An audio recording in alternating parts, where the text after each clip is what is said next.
Merry Christmas! Merry Christmas! Daddy! Welcome home! The winter of 1881 had sunk its teeth into our little homestead so deep that even the mice had abandoned our pantry, leaving only a sack of weevily flour and a tin of lard to face Christmas morning. I was a widow of just 24, with a boy of 6 named Thomas and a girl of 4 called Daisy. And I have sat up late every night that week sewing rag dolls from old flour sacks because we had no money for store-bought gifts. On Christmas Eve, the wind howled like a wounded wolf, rattling the window frames as I tucked my children into the one warm bed. And I stared at the empty hearth, knowing there would be no feast, no pudding, and certainly no miracle for us. My heart felt as barren as the frozen ground outside, and I whispered a desperate prayer to a God who seemed far away, asking only for the strength not to cry in front of my little ones when morning revealed how little we truly had. Before you discover what that lonely cowboy brought through the blizzard that night, make sure to subscribe to West Old Stories Official and ring the bell so you never miss a frontier tale of unexpected grace and lasting love. Just as I was about to blow out the last candle, a knock thundered against our door, so sudden and strong that I nearly jumped out of my skin, and my children sat bolt upright with wide, frightened eyes in the dim glow of the embers. I grabbed my late husband's old shotgun with trembling fingers and cracked the door open an inch, only to see the silhouette of a tall man in a snow-caked hat and a thick buffalo coat, his horse stamping behind him in the swirling drifts. "Ma'am, I'm sorry to frighten you," came a deep but gentle voice, "but I'm a ranch hand named Jedediah Cole, and I've been riding 3 days to reach a family who might share Christmas with me because I've got more food than one man can eat." I slowly lowered the shotgun as he stepped into the lantern light, revealing a face that was tired and windburned but impossibly kind, with eyes the color of strong coffee and a shy smile that crinkled the corners despite the frost clinging to his beard. He gestured toward his packhorse, and I nearly wept when I saw the laden saddlebags, a smoked ham, a sack of potatoes, a jar of honey, and even a small, slightly squashed mince pie wrapped in a checkered cloth. Jedediah explained that his boss, an old rancher, had paid him with this bounty before heading east, and he had no family, no home, and no desire to eat alone a line shack when there might be hungry folks somewhere under the same wide sky. I swung the door open wide, and the children cheered as this stranger, this lonesome cowboy, stomped the snow from his boots and carried in enough food to fill our table for the first time, since their father had been taken by the fever. That night, Jedediah roasted the ham in our tiny stove, and the smell that filled the cabin was so rich and savory that Daisy danced around the table while Thomas peppered the cowboy with 100 questions about his horse and his travels. We ate by the fire, and Jedediah told us stories of cattle drives and mountain passes, his voice a low, comforting rumble that made the wind outside seem less fierce and the shadows in the corners less threatening.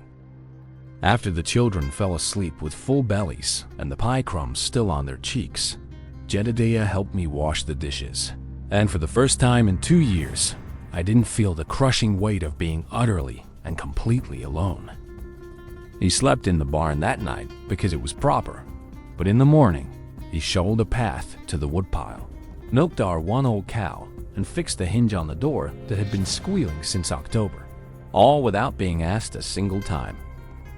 Christmas Day dawned bright and glittering, and Jedediah presented Thomas with a pocket knife he had carved himself, and he gave Daisy a little wooden horse with a real mane of twine, and I realized this man had planned to give gifts all along.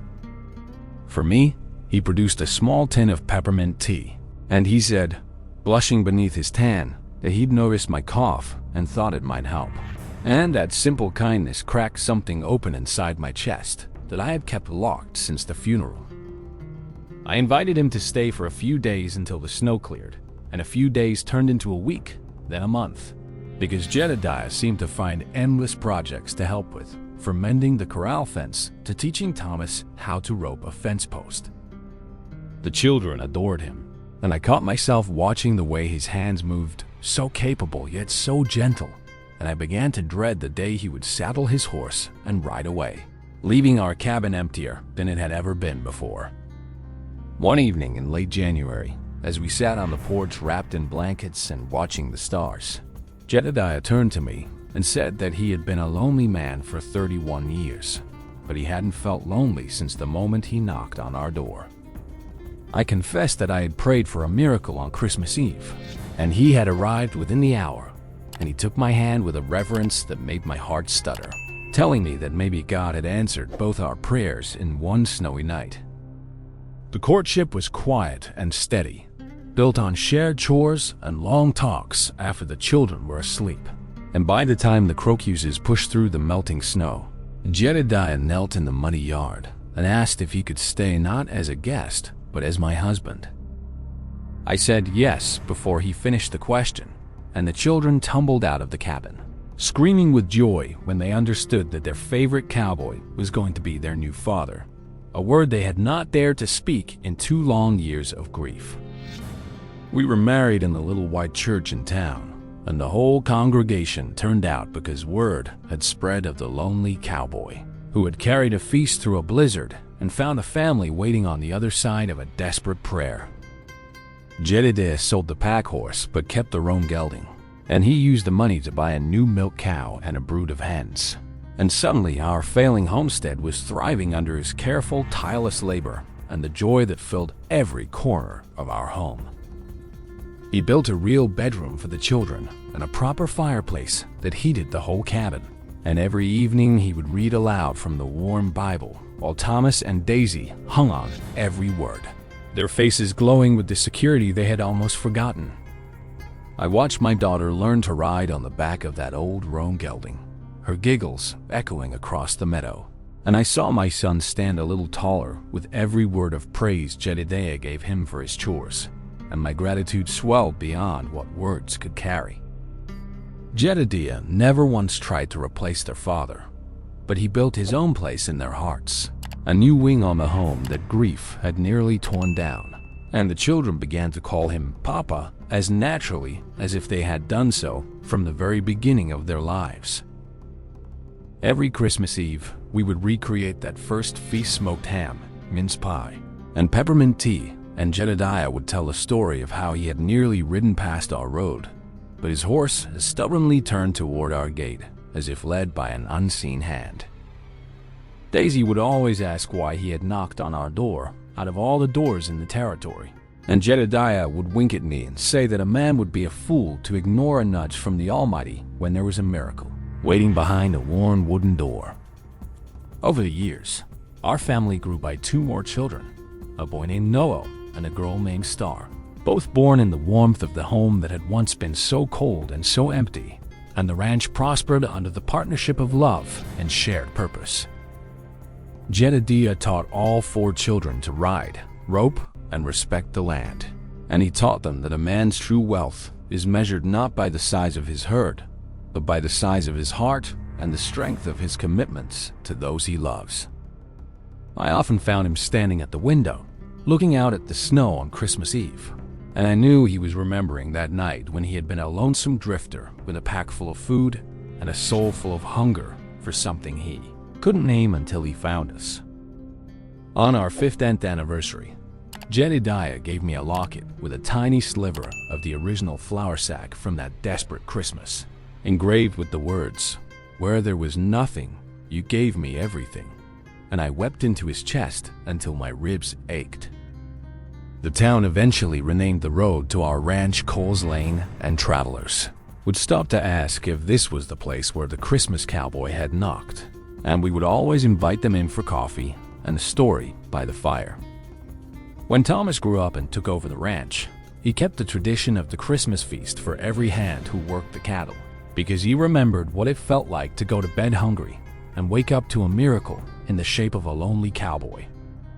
Daisy became a schoolteacher and told the story to every new class, her voice cracking with emotion each time, and she would point to the mountains and say that there was a man up there who proved that the best gifts don't come wrapped in paper, but in a buffalo coat and snowy boots.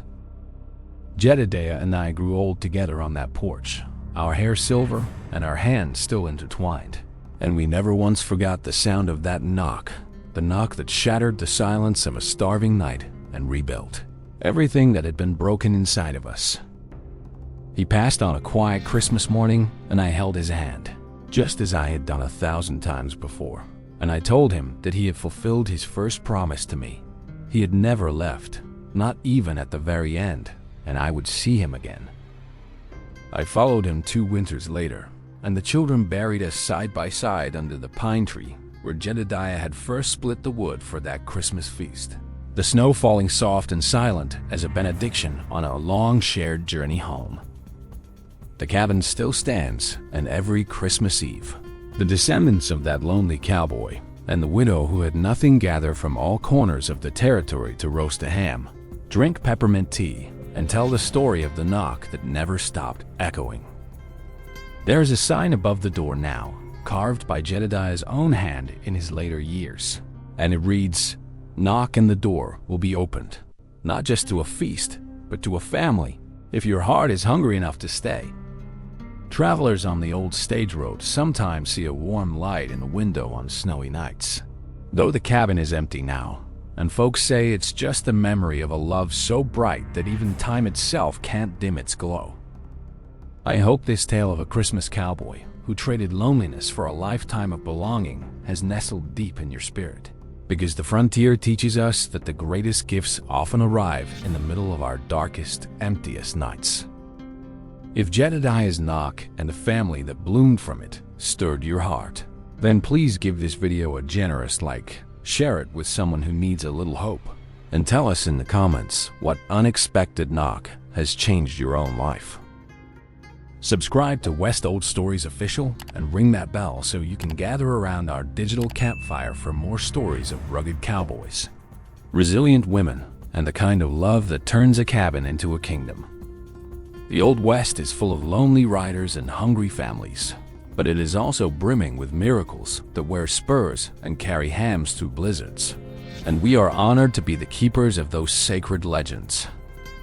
So this Christmas season, or whatever season finds you reading this, remember that you are never too far gone for a knock on your door. And there is always a feast waiting for those who open their hearts to a stranger who might just become family.